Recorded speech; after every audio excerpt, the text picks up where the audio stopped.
When you're fed up with fighting food and your body, join us here.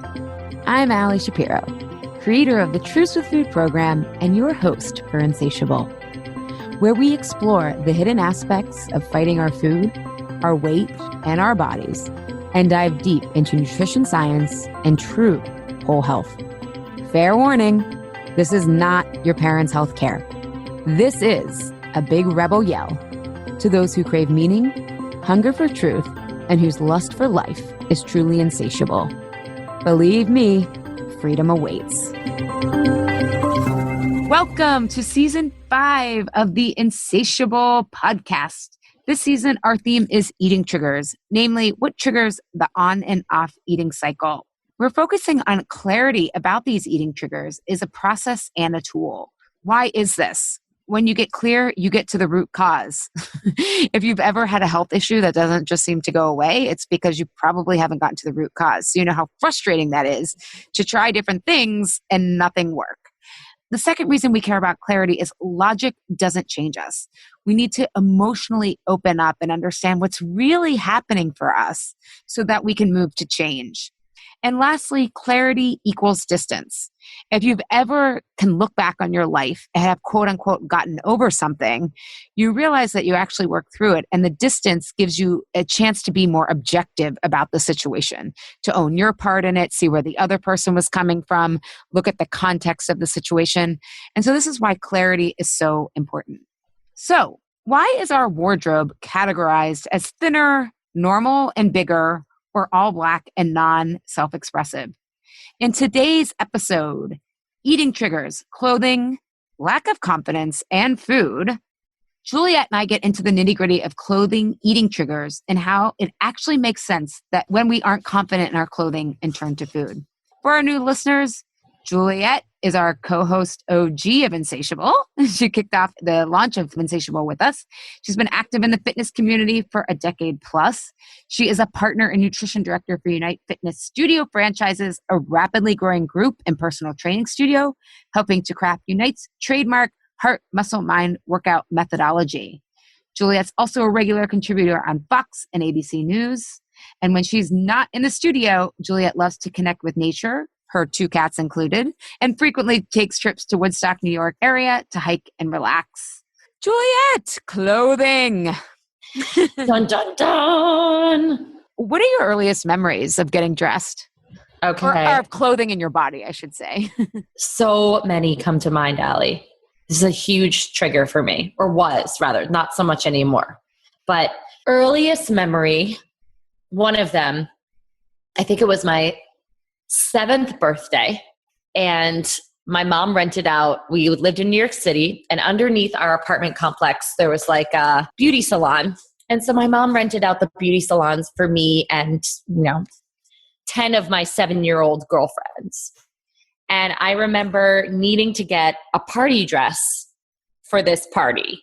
And this was a thing in elementary school where for your birthday, at least it was a thing for me growing up, where you would get a party dress and feel pretty on your birthday. And I remember getting a very special dress and thinking like that all of them are going to like it. And then I don't remember all the details, but I do remember not feeling pretty, not feeling confident, crying in the bathroom with my mom, telling her I didn't want to go back out to the party, that nobody liked me, the other girls were getting more attention. So that's one of my earliest memories when it comes to clothing. Interesting. And I think, as we're talking about our social media episode and the next couple of episodes, we're talking about how clothing in this case is inherently neutral, right? But it's what it triggers inside of us. And so what do you think it was triggering? In like what real feeling, even though you had all these reasons for not wanting to go back out, what do you think that party dress was triggering in you?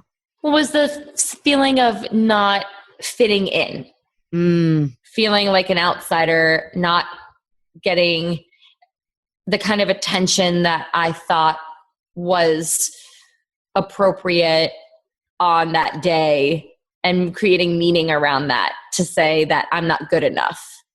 Yeah. Feeling really inadequate. Inadequacy. And that was a lot for me growing up, was that feeling inadequate. So that was 7 years old, right?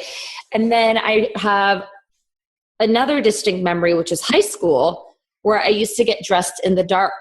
And that was because I didn't want to look at my body. So every day before school, I would get dressed like in the pitch black dark, and I wouldn't look at myself. And then I would just go to school. That was not wanting to face myself. And then the third memory, there's like 3 distinct memories here when it comes to clothing. I was thinking about this, is more college. And this is when I was really going through a lot of body shaming issues and a lot of food issues, was feeling like nothing fit me right and not wanting to go out because it didn't look right. Or I remember would change my outfit 10 times and, oh, this makes me feel fat. Oh, I just hate this. Oh, this is too tight. This is too this. This is too that. I just don't feel good about myself. I don't even want to go out. I have no confidence.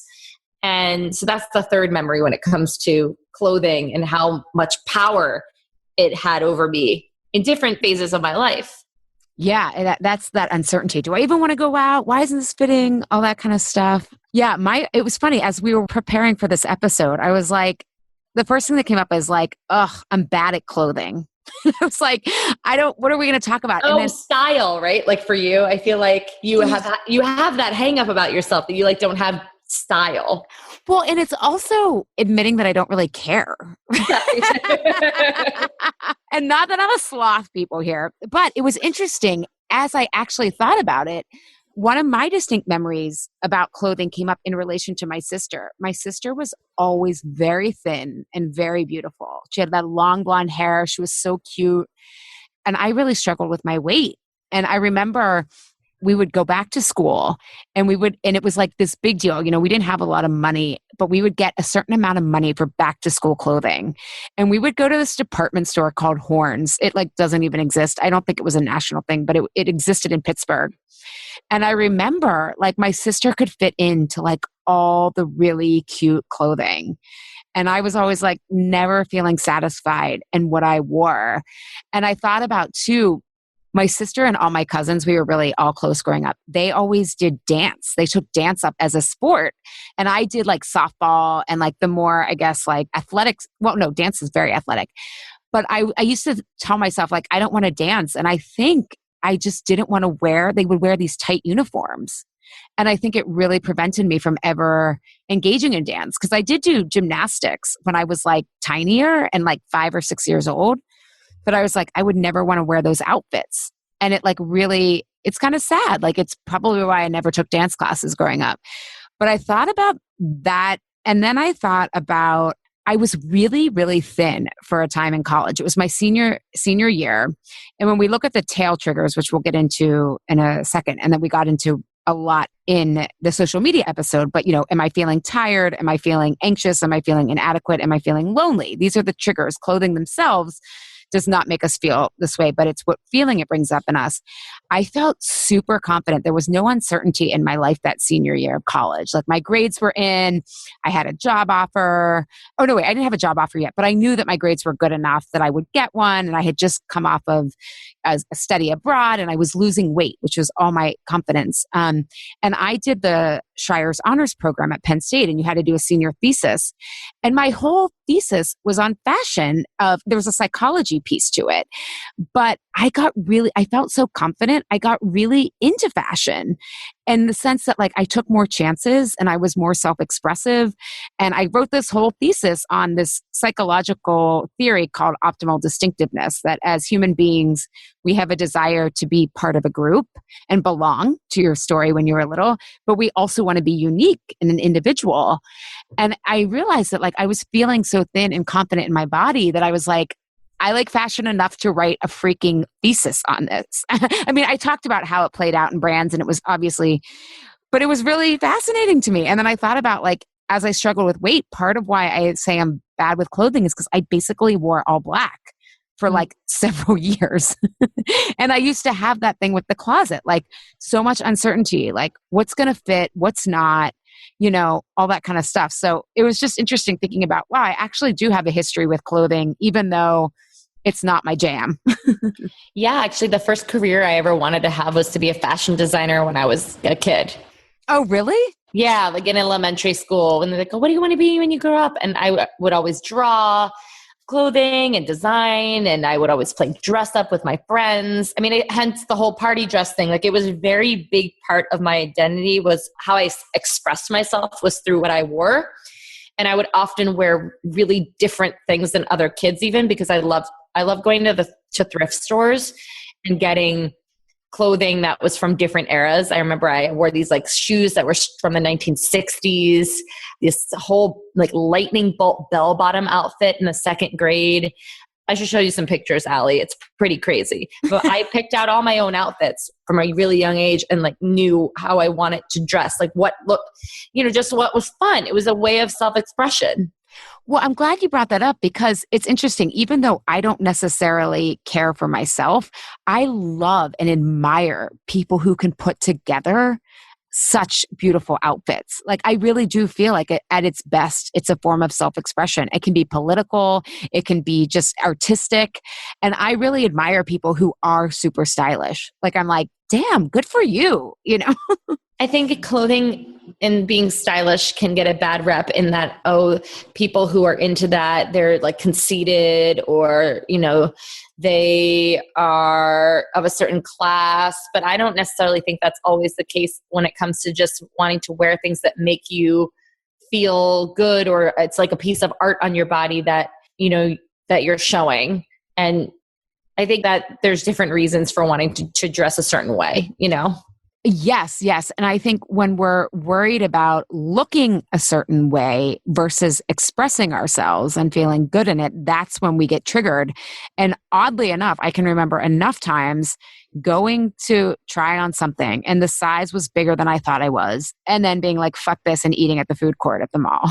I know. And with sizing now, it's so not indicative of like what size you are, because there's so many different brands and different sizing structures to clothing that I have so many ranges right now of waist sizes, and like when it comes to even like jeans in my closet, it's really interesting just depending on the brand. But it is hard not to think like, wait, I look exactly the same, but why is this, why am I a size, this X in this store and a size X in that store? Yeah. I mean, this story is kind of embarrassing, but not really. So I was going to Martha's Vineyard a couple of weeks ago. A friend invited Carlos and I up, and I have like not shopped in years. Like, my mom will see something at like TJ Maxx or Marshall's and be like, do you like this? And it'll be like pants or t-shirt. And I'll be like, thanks, Mom. Cause I just don't like to shop. I don't like malls. I don't like the fluorescent lighting, all that kind of stuff. But so I was like, I need shorts, especially because I've been into this guy, Dr. Jack Kruse. I recommend everyone check him out. He's really into the mitochondria and how light affects us. And so I'm like, he's all about like more skin exposure to the sun. So I'm like, I was like, oh my God, I'm going to get shorts. So I get sun exposure. I told myself short people like me should not wear shorts. But I went into Banana Republic and the Gap and Target. They're all really close. And I go into Target and I'm like, what is the women's section versus the junior section? And I like had to go up to the employee at Target and I'm like, where do the adults shop? And she was like, actually the sizes are very similar, so people can swap in and out of them. And I was like, okay, but I was, again, because I feel like I don't know fashion, I was like, I don't want to be in the wrong section, like trying on something and then like it says it's an 8, but it's an 8 junior and it fits around my like calf, Uh-huh.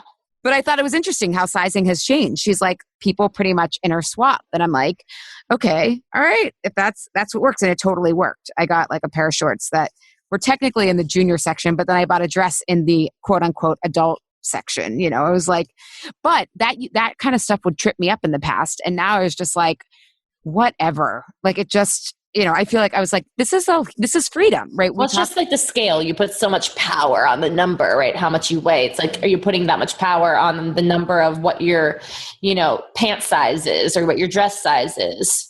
Yeah, totally. But I think that, again, if we think about our triggers, so the triggers, and again, this is a tool that I give in Why Am I Eating This Now to start to give us clarity of why is clothing triggering me? Am I tired? Am I tired of the struggle of like trying to find something to wear that I can't fit into what I want, or I think I can't fit into what I want, versus which often what we want is what will look good for other people, right? Not ourselves. is this making me feel anxious or uncertain? You know, like, why can't I find what I want? Why do they not make clothes for me? Or like, to your point, why am I not getting the attention, your experience, right? Of when I'm wearing this as a 7-year-old, does this make me feel inadequate? I think clothing triggers inadequacy a lot. Like, I'm the only person who can't find clothes that fit. Or that would be more lonely, which is loneliness. But I can't fit into what I want, or they don't make clothes so that my body looks good.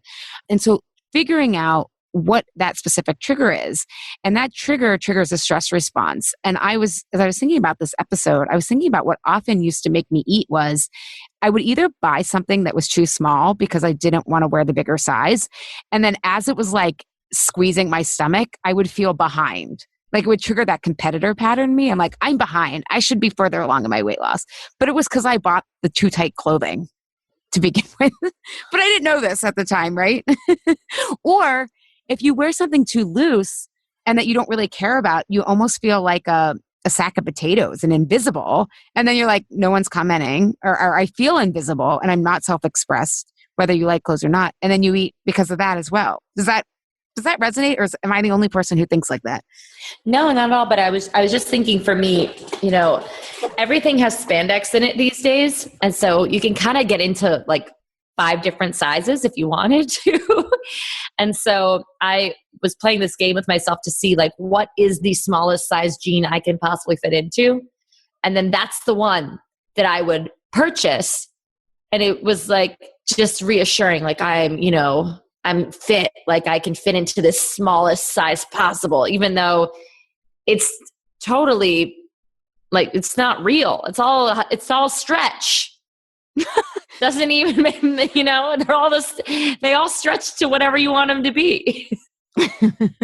That's when really we play games with ourselves about, when we do that, it's like wanting to feel like we fit this certain mold, Yeah, and fit in. I had asked my clients, and we have this private Truth with Food alumni Facebook group, and one of my clients said I could share this, and I'm just identifying her as my client, but she said, I love fashion and I love observing what people are wearing. But she's like, and she said this actually, my question had created a realization that she's like, oh my God, I realized that clothing actually creates an instant compare trigger. Like, that woman has a cute outfit at work. I wish I could wear that, but that wouldn't look good on my body, she said. Or is what I'm currently wearing cute? Or do I look fat? Do people take me as seriously? But because, will people take me as seriously even though I'm not as thin or cute? And, as she was saying that, I was like, that's totally that sense of belonging, right? It's all this like kind of thoughts that are going back and forth and making us feel crazy, but we feel like our belonging is at risk, and that there is a scarcity of belonging, a scarcity of cuteness, right? But we all feel that way, like in our bodies. How did you feel when you were getting your wedding dress? Because that's such a monumental outfit. Ooh, that's such a good question. So I never had a vision. This is so funny. I feel like I'm very big picture, but I've never had a vision for my life. So I never knew if I would get married. So I never had planned, like, this is what it has to be like. So I went, and I was not going to spend a lot of money. I realized also a big issue with me with clothing is I don't like spending the money on it. So I avoid it altogether. It's my pattern. It's like, uncertain, should I be spending the money? And a big piece of that is because for the first 8 years of building my business, I didn't have money to spend on anything other than my education and like the electricity and mortgage. You know what I mean? And so kind of moving back to the wedding dress. So I asked a friend, like, because I didn't live in Pittsburgh at the time, but we were getting married here. So I asked a friend, where do you recommend that I go? And I, at the time, what was that show on TLC? Is TLC still even a channel? Oh, Say Yes to the Dress. Do you remember that show? Yes, I became obsessed with it when I was getting married and getting a dress. I started watching every single episode. Yeah, I really liked the show. I loved it. I used to cry like every time. I know. I'm so happy because women feel genuinely beautiful. And there's something about the wedding dress that's different than any other outfit that they've ever put on, that they see themselves as this beautiful, it transports you into seeing your, almost like your soul being and not just your outward appearance. And it's really strange how that, like the wedding dress does that, but you can't get that same reaction from just going and buying a business suit. Well, I think that's part of the narrative of like, you're being rescued. Like you're this pure, innocent, never virgin that is ready to be taken by her man, even though I don't think most of us are. I don't know. But no, it is. It's put in your head that you're supposed to feel like with the whole crying thing. Like, oh, you'll know you have found the right outfit when you cry. Well, and I'm so glad you said that because that was like, so I found my dress, which I still love to this day. It was a very classic, not a lot of frills. It was very elegant, I thought. I mean, it's on my Instagram, so if anyone's curious, they can look. But I didn't cry. And I called my friend who had been married before me and I was like, she's like, did you find the dress? Because she had recommended the store. And I was like, I did, but I didn't cry. I was like, did you? And she's like, fuck no. And I was like, oh, okay. I thought it wasn't maybe the one because I looked at it from, I really like this. It really is my style. It's under $1,000 and I could get it. And if I bought the floor model, I could get 10%. I mean, because they're going to tailor it anyways, but it wasn't like this big, like, oh, and it was just like, yeah, this feels really good. I think I'd be comfortable in it. And I really liked it. And I still like it to this day. And so that was my process. But what was interesting is, so I was living in Philly at the time, right? So I bought the dress and they were like, you have to come back at this time for a fitting. And I was doing Live Method at the time. Do you remember Live Method? I think it's moved online. But I didn't. And I was very intentional because this was 7 years ago. So I had definitely felt like I had a truce with food, but I was still like, I could still be sucked in maybe, and I was like, I am not getting psycho about my health for my wedding dress. And in fact, I was diagnosed with hypothyroid. This was a time when they thought I might have had thyroid cancer. And Dr. Raquel was like, you need to take graduate school off. And so I really slowed down, but I worked out consistently 5 days a week. I don't know if it was Live Method or it's just me being consistent for 5 days a week. Didn't change my diet or anything else. And by the time I went back to the fitting, they said, if you lose any more weight, you're not going to be able to use, or like, and I don't even know if I lost weight because I didn't weigh myself. They're like, you're going to have to get a smaller size dress because we have to take this in so much more. And I was like, huh. And so I did feel really good. I was really toned. I mean, I don't even remember what size dress, but I felt great on my wedding day. But it was just more, I don't know, because of, I think, the process leading up to my wedding. Like I really slowed down. I connected with friends. I really took care of myself on like I remember getting facials, or something like that, like one facial or something like that, but just really slowed down. And I think that's why I felt so great in the dress. It wasn't, yes, my body was physically toned and I liked the dress, but it was just the right fit for me. Like I wouldn't have been able to enjoy a $10,000 wedding dress. And if people can enjoy that, that's great. That just wasn't, you know what I mean? Like there's no judgment there if you spent that. You would have been able to enjoy it if you were just in a different circumstance. You know what I mean? It all depends on your level of like where you are in your life and how much money you have and what you want to spend your money on. And it's hard to say, like, if you were a millionaire, it's hard to say if you would have not even tried on those more expensive dresses, Right. Well, I'm so glad you brought that up because I was thinking about my friend. Her husband was like a teacher at this really prestigious private school. And one of the parents bought her a Birkin bag. And I had they are $25,000. In fact, she was my photographer for my new website. And she brought the bag if we wanted a prop for it to use it because it was the colors of my new brand. It was this like blue. And I was like, I can't have that in my branding. It's not who I am. I mean, I definitely would think that, Well, I was like, if the colors match, I was like, would anyone even know that this bag was $25,000? Because I was like, I'm not even of a class that I'm aware of these brands. I only know about the Birkin from Sex and the City. Oh, was it on the? There's a whole episode about the Birkin bag. Oh, yeah. That's the only reason I know about it, but that's, there's a whole Sex and the City episode. But I was like, oh my God, there's brands that I'm not even aware of because it's just like, it's almost the obscurity of it means that you're in the know. Do you know what I mean? Like they don't want to be known by everybody. So yeah, you're right. How about you with your wedding dress? Well, that was the thing I was most excited about with the wedding, aside from marrying my husband, was the dress. Because again, going back to me as a little girl, I love fashion and I love a reason to put a piece of art on my body. And this is like the only time in your life that you can wear that's appropriate to wear this specific kind of art, is how I was looking at it. So it was super, super exciting for me. And I went to a bunch of different places. I must have tried on, 20 different dresses. And, I had a certain budget. So and I knew definitely certain cuts that I feel more comfortable in, or materials, because I get really hot. I'm always sweating. So it's important. Like, I had to make sure of things like that. I actually did have the experience of crying when I found the right dress, but I don't necessarily know if I don't think it's the dress necessarily that is why I got emotional, but it was the circumstances of my mom ended up coming to the appointment with me unexpectedly. And, we have had a very rocky relationship. And I think this is just really this idea of my mom, whom I never thought would probably be the person who's getting the dress with me, is here.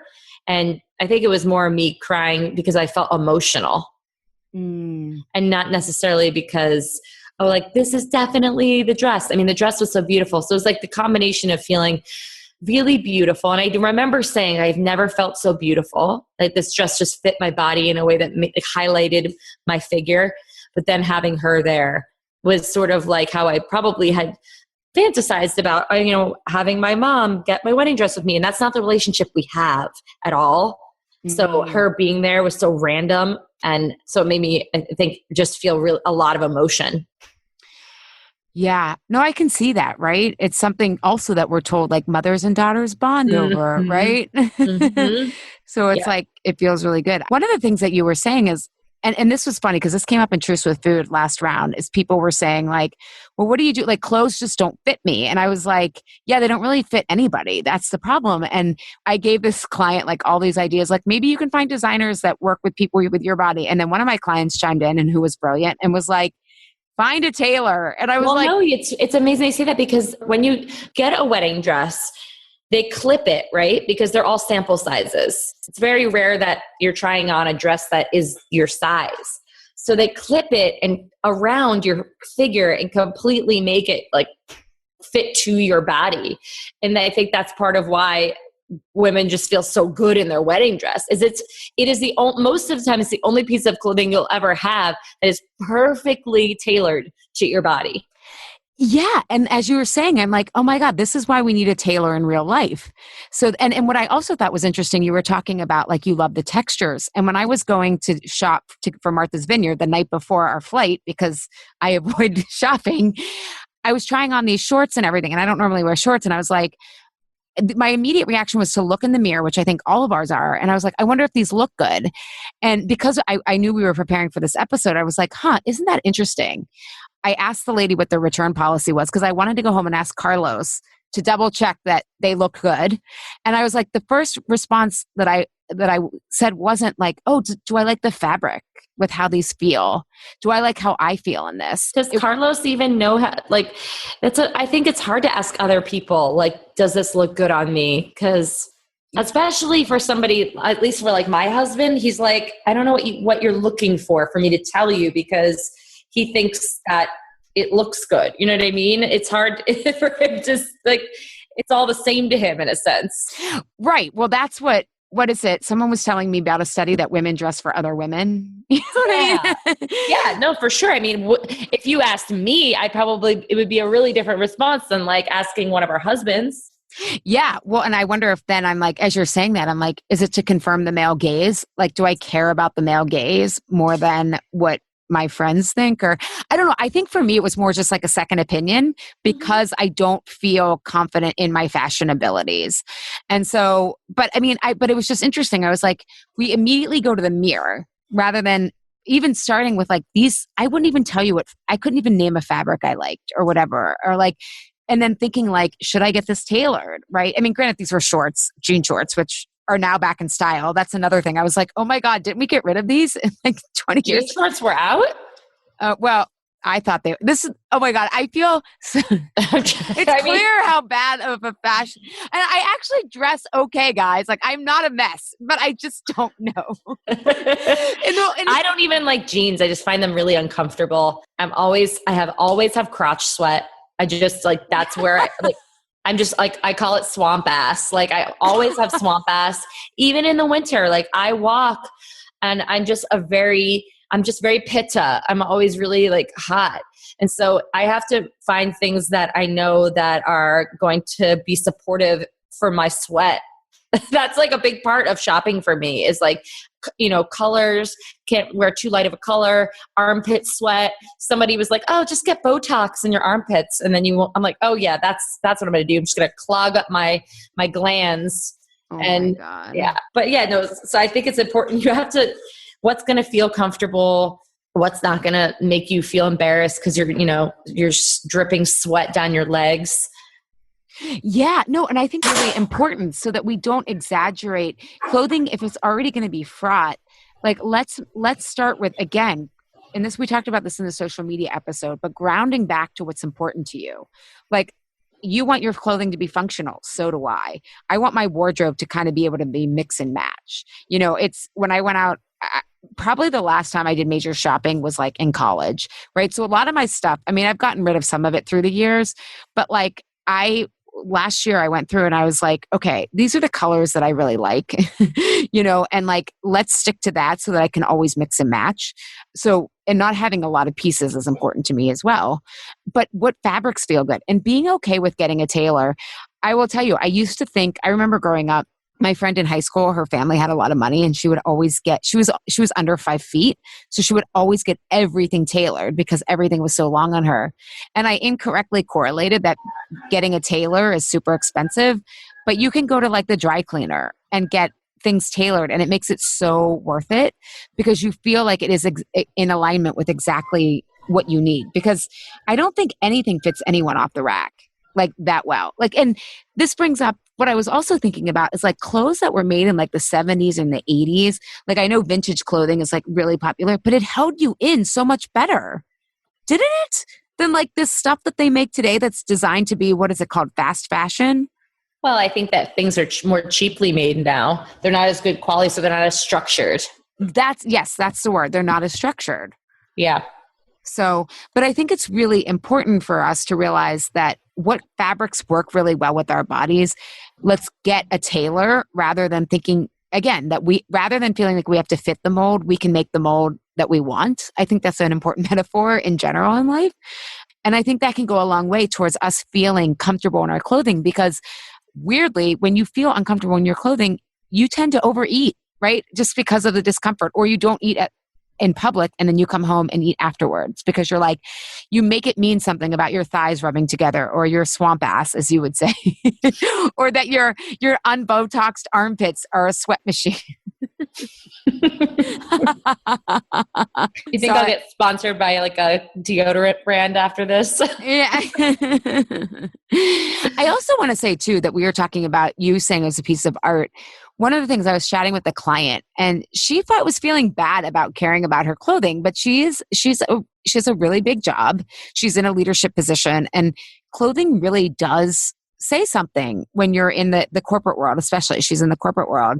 And I think that's that nuanced middle that we have to get at. And it's why it's important to understand what makes us feel good is because whether it's right or wrong, clothing does influence how people see us. Now, it doesn't influence us to the degree I think that we make it mean when we're triggered, if we're feeling tired, uncertain, inadequate, or lonely, but it definitely does matter. And and what I was telling her is she's someone who's very organized and she's someone who very values order and beauty. And that's okay to value that. I think John Donahue talked about the difference between glamour and beauty.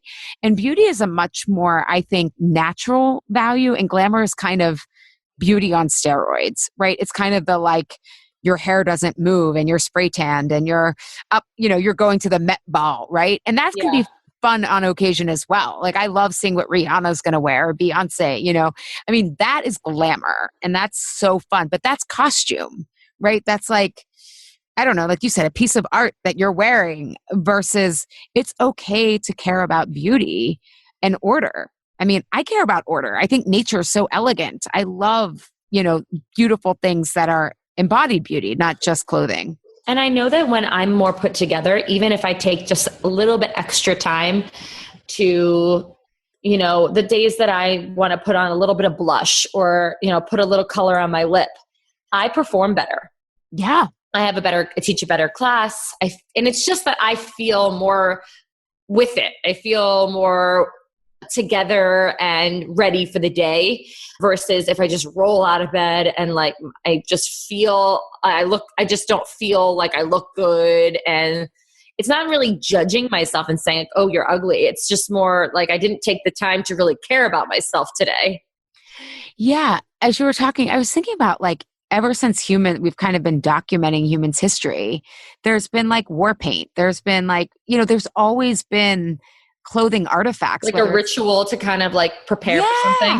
Mm-hmm. Yeah. And like put your best face forward, I guess, or like, you know what I mean, or whatever. And I think that metaphor, that symbolism is important. And I've seen research about how people do perform better, like when they wear the corporate clothing or like the suit and tie or the dress. And I agree. I mean, I found a really great makeup line. This makeup line is so cool. It's called RMS Beauty. And I actually think Meghan Markle uses it, I found out, because I follow RMS Beauty online. But what the makeup does, it's very simple.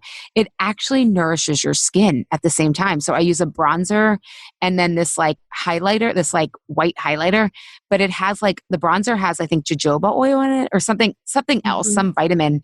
And I was like, oh my God, I can get behind this because it's actually moisturizing and adding to my skin. And it takes 2 seconds to put on. Like it's really not that much. And it's very simple. Again, it's kind of like my wedding dress. I feel like the makeup serves multi-purpose, and I have this great red lip that it's so funny. So many people have asked me that, and Carlos got that for me for my birthday. It's an organic lipstick.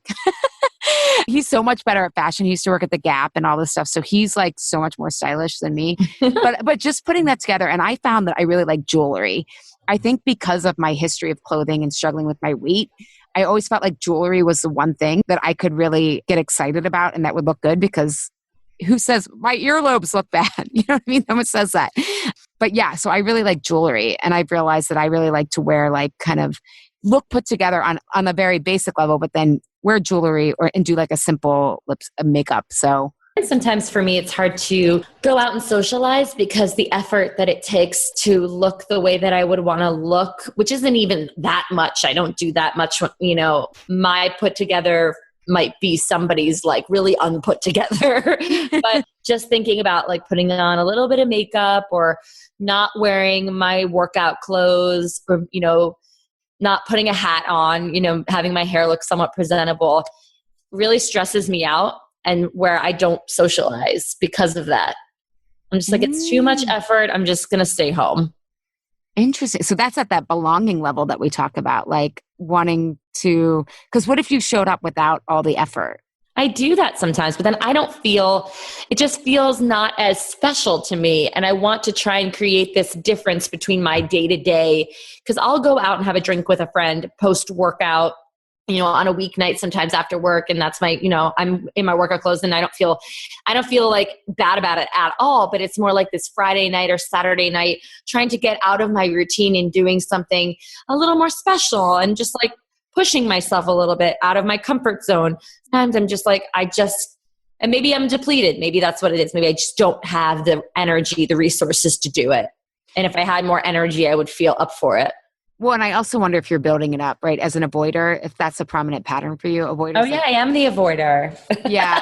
They like build it up. Based on Ali's quiz, I'm the avoider. Yeah. Oh my God, that reminds me. We are going to pause right now for a word from our sponsor, and then we're going to come back and I want to talk about green fashion and bathing suits. So sit tight right here. This Insatiable episode is sponsored by my client described life-changing program, Why Am I Eating This Now? If you are tired of the on-off cycle, want food to stop being worth it in the moment, but not afterwards, and you want to stop self-sabotaging with food, this live program is for you. Early bird registration begins on September 10th. So visit alishapiro.com/food freedom 2018 to sign up to be notified when registration opens for this year's live session. Want to know a little bit more? Stay tuned to the end of this episode. Okay, Juliet, we're back. Before we get to green fashion and bathing suits, let's pick back up on that avoider from the quiz. Yeah, avoiders build things up, right? It's got to be like this dramatic piece of art or not. When I bet there could be simpler things that you could do that just a little bit might even give you momentum to do.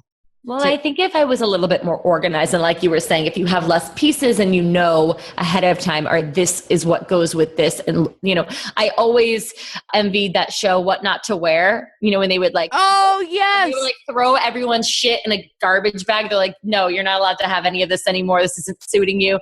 And then they would curate outfits for you that you could, mix and match the pieces. And it's like, all right, you only have 10 items now, but what looks good with everything. Is like, I'm not really a fashionista anymore like I used to be. So sometimes it's just like, I don't even know what looks good together. Yeah. I definitely know how to do athleisure. If anybody needs any help with that, but that's pretty much a no-brainer. I love you. I know how to do athleisure. I know. I'm in this, I work in a co-working space, and I've realized that for me to be consistent with exercise, like working out at lunch is really my prime time. So I come in here half the time in athleisure, and some people are having these power meetings, and I'm like, all right, once I shower in the afternoon, I come back. That's my power hour. So let's talk a little bit about bathing suits. How does that, I feel like that is so triggering for people. It's like you want to go eat. I'm making a face right now. Just saying, ugh. I saw your Instagram though. You showed your butt from your bathing suit. I'm like, go Juliet. Yeah, I have a lot more body confidence than I've ever had before. So I don't really feel, I feel way more confident than I've ever felt in a bathing suit at this point in my life. And I used to be really, really freaked out when it came to doing anything where I wouldn't go to a pool party. I would go, but then say, oh, I forgot my suit. I just wouldn't go. And especially for work, my business partner, he always wanted to have a pool party. And part of it's oh, we're all so hot and fit. We got to show off and have a pool party with each other. And I was like, that sounds like a nightmare. So I just wouldn't go. I'm getting the moral. My main takeaway from these episodes on triggering is I am so glad I'm not in the fitness industry. The pressure sounds ridiculous. It's the pressure that you put on yourself, right? It's not, and that we all feed into it who are in the industry. I think that if we talked openly about it more and we were more supportive of one another, I think that we could take some of that pressure off. Yes. And I think help more people too, because I think people get intimidated. For sure. Yeah. But then, like I said, then it's the consumer that has certain expectations as well. So the consumer has to also kind of release some of that. For sure. Can we just all agree this is insane? It's fucking insane. I'm allowed to have cottage cheese on my ass, people. I'm a woman. My body fat's not, 15%. It's a healthy 20. And that's pretty low for a woman. And yet there's just so much pressure to have to be so cut and to be so shredded. And then that makes me more worthy as a fitness professional, aside from my knowledge and my ability to make you super strong and fit and feel good about yourself. That should trump all that other stuff. Yeah. I've found as I've gotten healthier and really confident in my body, just probably because I'm confident in my life and stuff, I actually find there's not one body type that I prefer, but I can really look at different body types and see how beautifully, especially clothing, different things look better on people who are curvy or who have 30 extra pounds. And I'm so impressed with how people can put these patterns together and really be creative. I'm really into the softness more, I think, than when I was struggling with my weight. I really did admire, I just thought everything looked good on people who were basically female little boys. The fashion world. Yeah. Which is hangers, basically things that you can just lay over top of you. Yes. And now I'm no, I want to see what real people look like and how they're rocking that. And I love, especially when curvy women wear those high-waisted jeans. I'm you look so feminine. And maybe that's bad to say that looks so feminine, because feminine can be anything, but I think it looks really sexy when Well, they there's do just that. so many body types out there. Like everybody's body is different from the other person's body. And I think it's special. We're all unique in that way. Yeah, I agree. I bought a bathing suit this year because I had a 2-piece and I haven't worn a 1-piece in like probably 20 years or whatever. But again, I didn't wear a bathing suit for a long time. But I bought it and I loved it. And when we were at Martha's Vineyard, it was so functional. Like, I think I'm getting old. I was able to walk very comfortably in it. And I was like, and people look really good in 1-pieces. And my friend, I was at her pool party and I went into the pool and all this stuff. And she took pictures of us and like posted them on Facebook. And I like, wasn't like, oh, what am I going to look like? I was just like, oh my God, it was such a good time. But I think the 1-piece is like underrated. Like I felt so held in and like so like Carlos and I walked for like an hour on the beach and I wasn't worried about my top coming undone. And I don't know. Yeah. Well, that's for sure with like bikinis. Sometimes they're very uncomfortable. Also the tie at the top of the neck hurts my neck. Gives me like a sore neck. And because you have to tie it tight enough where it's like not going to fall down. I also have embraced the 1-piece, but the only issue is the tan lines. You get tan everywhere and then your stomach is super, super white, but not that really matters, but it is more functional for sure. That's true. Well, it's funny that you should say that because there's the 1-piece I bought has like a neck, like a back in the neck, but I took it off and like just put it closer to like where your armpits come in. And the one girl was like, what's going on with your suit? I'm like, I don't want tan lines because I wear so many like tank tops. Yeah. So I get that. But I think I used to, as we're talking about this, I think I like wanted to wear a 1-piece or nothing because I felt like wearing a full piece was saying that I was like heavy and trying to cover up. Like I was calling attention to that or something. I think as we're like you're not confident enough, your body's not good enough to wear a bikini. Bikini, yeah. When really it's like, again, what looks good for you, and you're going to, rather than thinking what people are going to think, like how do you want to enjoy the pool party, or how do you want to, and that could include even getting like a cool wrap, or something, but like really thinking about what you need and why you're feeling tired. Especially I think with clothing, the trigger is more uncertainty. What will people think? The inadequacy and the loneliness. It's pretty crazy though, not to interrupt you, just thinking about this, just bathing suit, evolution, just how uncovered people are to go swimming and how it's just, that's the norm, is to basically is to everyone to pretty much be naked. Especially in Europe. When I lived in Paris and we would it was actually, I think after I studied abroad and we did like a month abroad and it was the summertime. And this was when I was like so insecure about my body. I had gained all this weight studying abroad. And it was so refreshing to see these like old people walking around nude or, heavier people or thin people. Like it just, or even women walking around topless. I was like, this is shocking to me. Like I just was like, what? Like they didn't get ready for the beach in 6 weeks or breed women's, it was just like such like a different level of like comfortability with like a range of body types. And it was really healthy for me to see that. But I was like, I could never do that at the time. And now I bet I could do it if no one I knew was around. I mean, I think it's important and freeing to go to the beach and be, if you want to start with the 1-piece, if you can get into a bikini and just see your body, feel your body, feel if you have rolls, if you have thighs rubbing together, whatever it is, and just being like, this is my body, this, and it's like, who's to say that this is wrong, Yeah. And I also think focusing on like the sand between your feet and how cold or warm the water is. And experiencing the elements. Yes. And the pleasure of being in your body rather than being kind of this surround sound or like, I think about like how they have cameras at the sports games, like tracking all these different angles. Like that's what we do with the criticalness of ours. Like, what does it look like from behind? What do I look like if I suck my stomach in? Like try in your clothing, like,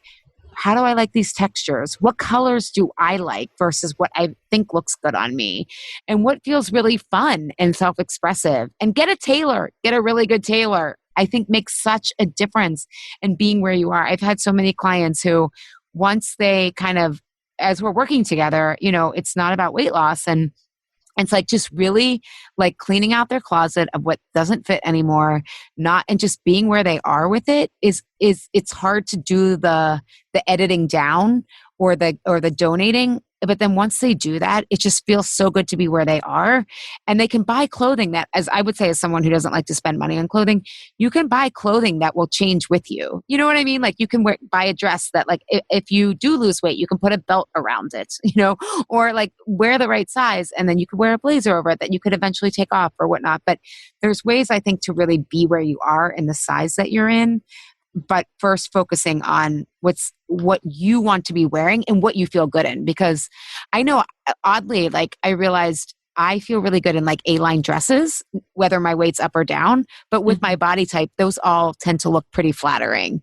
And so it's like, okay, I have some of those, based on the season and stuff like that. So I think that's important. One thing I just want to say before we wrap up is I want to talk a little bit about green fashion. This is something that I'm just learning about, but the fashion industry, just like the food industry, is really built on slave labor. It's built on very like environmentally unfriendly practices. And so I just hope all of us, especially moving forward, we can think about vintage. We can think about really buying what we need versus just kind of buying to buy. And I have a couple cool companies that I think are doing really cool things. In Pittsburgh here, my friend named Nisha, she owns Knotsland, Knots Land, and she does recycled bow ties for special occasions, and they're fucking awesome. So I would just definitely check them out. And no one has paid me to say this. This is just my own social justice side. That's like, let's consider green fashion. The company Thread, also based in Pittsburgh, they make backpacks. They're literally, Juliet, taking plastic out of the ocean and recycling it into backpacks. How cool is that? Fun. I need a new backpack. I'm going to check that out. Yeah, Thread. And then a friend of mine, her Instagram is Boundless by Kara, Kara. Her name's Kara Ladd, Ladd. She is a very fascinating 20-something-year-old who just has gone through cancer and is really into green fashion. And it is amazing to me, like what she shows and how you can really get like Gucci, Prada, all this stuff that's been really well worn, like hasn't been well, like it's been really well taken care of. And so like, don't think that just because green fashion, you have to wear like tie-dye. Like that's what I used to wear in middle school, like tie-dye shirts, but really high-end stuff. And I think that's super important. And then this company isn't necessarily environmental friendly, but I think they're doing a really good job with body diversity, it's Knix wear, Knix wear. And Juliet, you were talking about athleisure. Like I got a bra from them that is like really comfortable, but you can also work out in it. But it's not like, it doesn't give you the uniboob that like sports bras do. So, because we didn't even talk about undergarments, but those are some of the plugs I wanted to give. Do you have any comments on green fashion? I don't know that much about it because I don't even know that much about fashion, but it's something that's really on my radar as I try to make choices more aligned with my values. No, yeah, I think that's great. I think I always like when I find brands that are made in America, you know what I mean, versus coming from overseas where, there's a lot of like slave labor happening. Not to say that the things like the weird things don't happen in America, but I've always done a lot of consignment shopping and thrift store shopping, just something I was in the habit of doing from a young age. It's like fun to get pieces that you can't find in regular stores. It's like more one of a kind too. Yeah, and it makes it more of an adventure, right? You Yeah. can kind of pull things together. So people always thought I was like weird for wearing people's old shoes, like for some reason. But, really? Yeah, I don't know if it's a stinky feet thing or something, but I mean, people buy shit and literally wear it one time. It's crazy how much goes to waste. And I know even for myself, when I clean my closet out year after year, and I'm like, oh my God, look at all the stuff I'm donating. This is crazy. Yeah, but I love that you donated. I donate as well because I think it's so important. Don't throw it out, right? Yeah, there's definitely people who will love to have the stuff. The only things I do throw out are some of my workout clothes because I don't want to have anybody be subjected to that. Nobody should have to wear some of my workout clothes. You could use them as cleaning rags. That's what my mom. No, I have done that. That's great. Yeah, I cut them up. I do that. Oh, good. Like old boxer shorts and stuff of my husband's, like we use them as cleaning rags. Yeah. Oh, my mom used to do that with my dad's underwear. It was like all these white rags of like, it was like Hanes or whatever. I don't know.